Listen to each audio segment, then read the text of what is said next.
সালামু আলাইকুম। নবম দশম শ্রেণীর ছাত্রছাত্রী, আজকের এই অনলাইন ক্লাসে তোমাদের স্বাগতম। আজকে যে অনলাইন ক্লাস আমি করছি এর 5-6 মাস আগে তোমরা প্রতিদিন স্কুলে আসতে, একটা নির্দিষ্ট সময় আবার বাসায় ফিরে যেতে, আবারও নেক্সট দিন আবারও স্কুলে আসতে। কিন্তু আজকে ঘরে বসে তোমরা অনলাইনে ক্লাস দেখছো।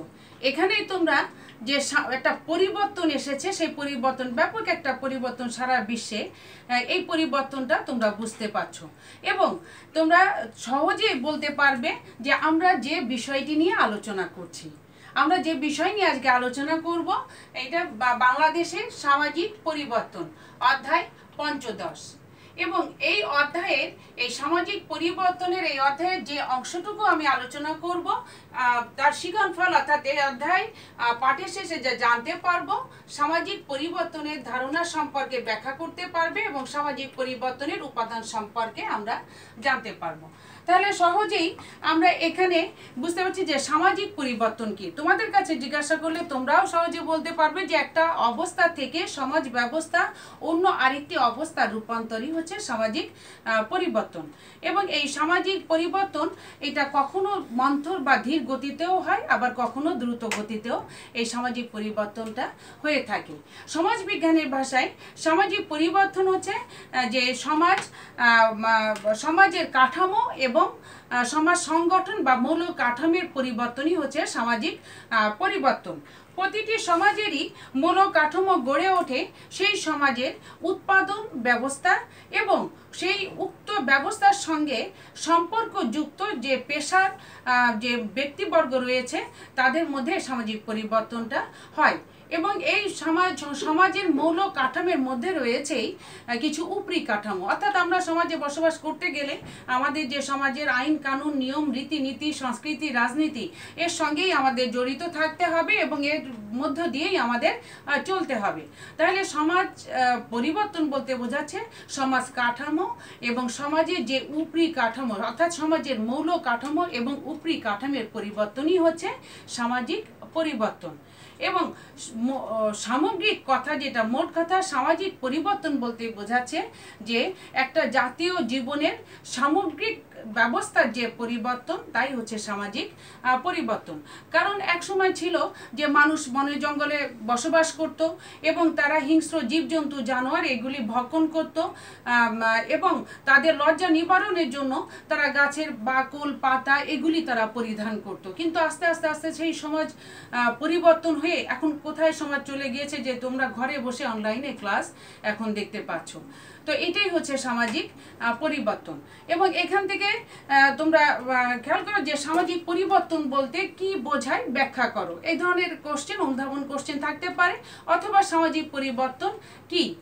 এরপর দেখো যে সামাজিক পরিবর্তনের যে উপাদানগুলি, অর্থাৎ বাংলাদেশের সামাজিক পরিবর্তনের যে উপাদানগুলি রয়েছে তার মধ্যে রয়েছে প্রাকৃতিক উপাদান, জৈবিক উপাদান, সাংস্কৃতিক উপাদান, শিক্ষা, প্রযুক্তি, যোগাযোগ এবং শিল্পায়ন। এখানে আমরা প্রথমেই আলোচনা করি বা বুঝতে চেষ্টা করি যে প্রাকৃতিক উপাদানটা কি। দেখো বাংলাদেশের যে অবস্থান, ভৌগোলিক অবস্থান, বাংলাদেশের ভৌগোলিক অবস্থান সামাজিক পরিবর্তনেরই একটা অন্যতম গুরুত্বপূর্ণ কারণ। অর্থাৎ বাংলাদেশে যে ভৌগোলিক অবস্থান রয়েছে সেই অবস্থানের মধ্যে এখানে ঘূর্ণিঝড়, বন্যা, নদী ভাঙ্গন ইত্যাদি, এটা প্রাকৃতিক যে পরিবেশে প্রাকৃতিক পরিবর্তন হয়ে থাকে এবং এই প্রাকৃতিক পরিবর্তনের ফলেই এই নদী ভাঙ্গন হচ্ছে, বন্যা, টর্নেডো, অতিবৃষ্টি, অনাবৃষ্টি এগুলোর ফলেই এখানে বস্তি এলাকা, অর্থাৎ নদী ভাঙ্গনের ফলে কি হচ্ছে, এক অঞ্চলে নদী ভাঙ্গন হলে গ্রামের পর গ্রাম নদীর গর্ভে চলে যাচ্ছে। এবং কিছুদিন আগেও দেখবে যে বন্যার ফলে কি হয়েছে, যে বিশাল বড় একটা বিদ্যালয় সেটা নদীর মধ্যে পড়ে গিয়েছে। তো এই সমস্ত মানুষজন, নদী চড়ার বা উপকূলের যে মানুষজন তারা কি করছে, তারা শহর অঞ্চলে আসছে এবং শহর অঞ্চলে এসে তারা শহরে বস্তি এলাকা গড়ে উঠছে। তাহলে আমরা সহজে বুঝতে পারি যে প্রাকৃতিক পরিবর্তনের ফলে নদী ভাঙ্গন বন্যা, টর্নেডো, অতিবৃষ্টি, অনাবৃষ্টি ইত্যাদি সৃষ্টি হচ্ছে এবং এখানে মানুষ অন্য একটা পরিবেশের মধ্যে আসছে, পরিবেশের ভারসাম্য নষ্ট হচ্ছে এবং পরিবেশের ভারসাম্য মধ্যে সামঞ্জস্য বিধানের জন্যই বিভিন্ন সমস্যার সৃষ্টি হচ্ছে। সরকারি বেসরকারিভাবে বিভিন্ন উদ্যোগও এখানে গ্রহণ করা হচ্ছে এবং এটা সামাজিক পরিবর্তন ঘটছে। এরপর দেখো জৈবিক উপাদান। জৈবিক উপাদানটা কি? জৈবিক উপাদান হচ্ছে জনসংখ্যা, জন্ম, মৃত্যু, গড় আয়ু এবং এখানে হচ্ছে জনসংখ্যার ঘনত্ব, স্থানান্তর ইত্যাদি জৈবিক উপাদানের মধ্যে পড়ে। এই জৈবিক উপাদানের ফলে কি হচ্ছে? জনসংখ্যা বৃদ্ধি পাচ্ছে, হ্রাস হচ্ছে কিংবা ঘনত্ব স্থানান্তর হচ্ছে এবং এই জনসংখ্যা বৃদ্ধির ফলে কি হচ্ছে? এখানে জনসংখ্যা বৃদ্ধির ফলে বেকারত্ব বৃদ্ধি পাচ্ছে, শিশু শ্রম হচ্ছে এবং কর্মসংস্থানের সৃষ্টি হচ্ছে না, যার ফলে এখানে সামাজিক সমস্যা দেখা দিচ্ছে এবং এই সামাজিক সমস্যার ফলে এখানে জনসংখ্যাটা হ্রাস করবার জন্য সরকারি উদ্যোগে বিভিন্ন জনসংখ্যা নিয়ন্ত্রণ পদ্ধতি গ্রহণ করা হচ্ছে যাতে সামাজিক সমস্যাটা সমাধান করা যায়। এরপর দেখো যেটা আছে সাংস্কৃতিক উপাদান এবং এই সাংস্কৃতিক উপাদানই হচ্ছে সামাজিক পরিবর্তনের সূচনায় করে। এই সাংস্কৃতিক উপাদানের ফলে বিভিন্ন অঞ্চলের বিভিন্ন বৈচিত্র্যপূর্ণ সংস্কৃতি রয়েছে, তাদের বিভিন্ন এক অঞ্চলের সঙ্গে অন্য অঞ্চলের মূল্যবোধ, আদর্শ এবং উদ্দেশ্যেরও পরিবর্তন রয়েছে। বিশেষ করে ব্রিটিশ রাজত্বের সময়ে আমাদের দেশে গ্রাম অঞ্চলে এবং কিংবা আমাদের দেশে এখানে ব্রিটিশদেরই একটা সামাজিক পরিবর্তন এখানে ঘটেছিল।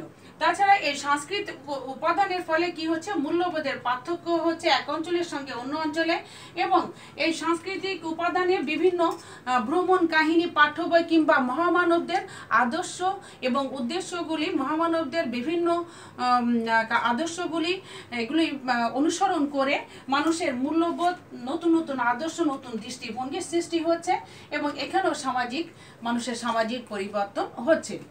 এরপর যা আছে যে শিক্ষা কি? শিক্ষা হচ্ছে সংস্কার, শিক্ষা হচ্ছে একটি সংস্কার এবং বিরামহীন প্রক্রিয়া এবং এই শিক্ষার ফলে কি হচ্ছে? ব্যক্তিবর্গের মধ্যে তাদের সচেতনতা বৃদ্ধি পাচ্ছে, তাদের আত্মবিশ্বাসটা বাড়ছে এবং বিচার বিবেচনা বুদ্ধি বাড়ছে, যার ফলে সমাজে মানুষরা সচেতন হচ্ছে এবং বিভিন্ন সমস্যার সমাধান দিচ্ছে। কিন্তু শিক্ষা না হলে কি হচ্ছে?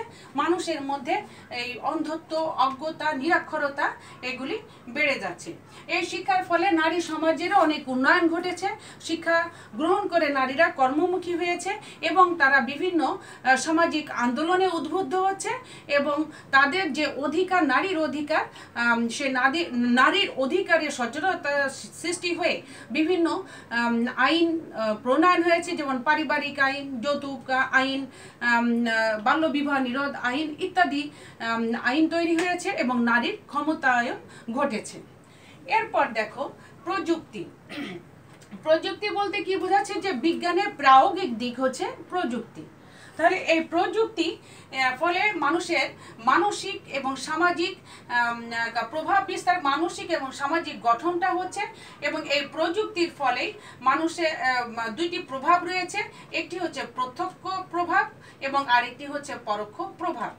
এই প্রযুক্তির প্রত্যক্ষ প্রভাবের ফলে কি হচ্ছে? যে শ্রমিকের নতুন নতুন সংগঠন তৈরি হচ্ছে এবং দক্ষতা বৃদ্ধি পাচ্ছে। এরপরে পরোক্ষ যে উপাদানটি রয়েছে প্রযুক্তির ফলে, যে বেকারত্ব বৃদ্ধি পাচ্ছে, শ্রমিক মালিকের যে ব্যবধান, এই ব্যবধানটা বৃদ্ধি পাচ্ছে, এটা হচ্ছে প্রযুক্তির পরোক্ষ ফল। তাছাড়া প্রযুক্তির ফলে কৃষিক্ষেত্রে একটা বিপ্লব ঘটেছে। প্রযুক্তির ফলে অনেক যন্ত্রপাতি আবিষ্কার হয়েছে।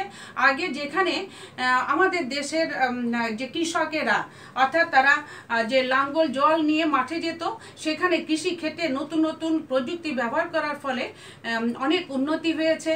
সেচ পাম্প এবং নতুন নতুন বীজ সেখানে উৎপাদিত হচ্ছে এবং কৃষিক্ষেত্রেও একটা বিপ্লব ঘটে গিয়েছে এই প্রযুক্তির ফলে। এখানেও আমাদের একটা সামাজিক পরিবর্তন ঘটেছে।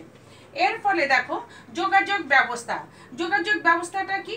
যোগাযোগ ব্যবস্থা উন্নয়নের ফলে কি হচ্ছে? জল, স্থল, আকাশপথ, টেলিভিশন, ফ্যাক্স, ইন্টারনেট ইত্যাদির ক্ষেত্রে গুরুত্বপূর্ণ যোগাযোগের পরিবর্তন ঘটেছে, সমাজে পরিবর্তন ঘটেছে। এরপর আছে শিল্পায়ন এবং নগরায়ন। কৃষিভিত্তিক অর্থনীতি এবং সমাজ ব্যবস্থা অর্থনীতি থেকে শিল্পায়ন, শিল্প এবং উৎপাদন ব্যবস্থার উন্নতি ঘটেছে।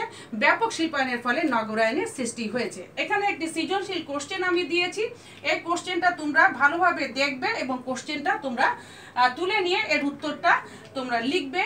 অর্থাৎ এই গ নাম্বারে কোশ্চেন এবং গ নাম্বার ছক কয়ের নির্দেশক সমূহের যে উপাদানটির প্রভাব রয়েছে এর ইতিবাচক দিকটি ব্যাখ্যা করো। ছক ক্ষয়ের নির্দেশক সমূহের উপাদানটি একদিকে আশীর্বাদ অন্যদিকে অভিশাপ, যুক্তি দাও, তোমার মতামতটা দাও। নাম্বারের উত্তরটা হবে শিক্ষা এবং নাম্বারের উত্তরটা হবে শিল্পায়ন।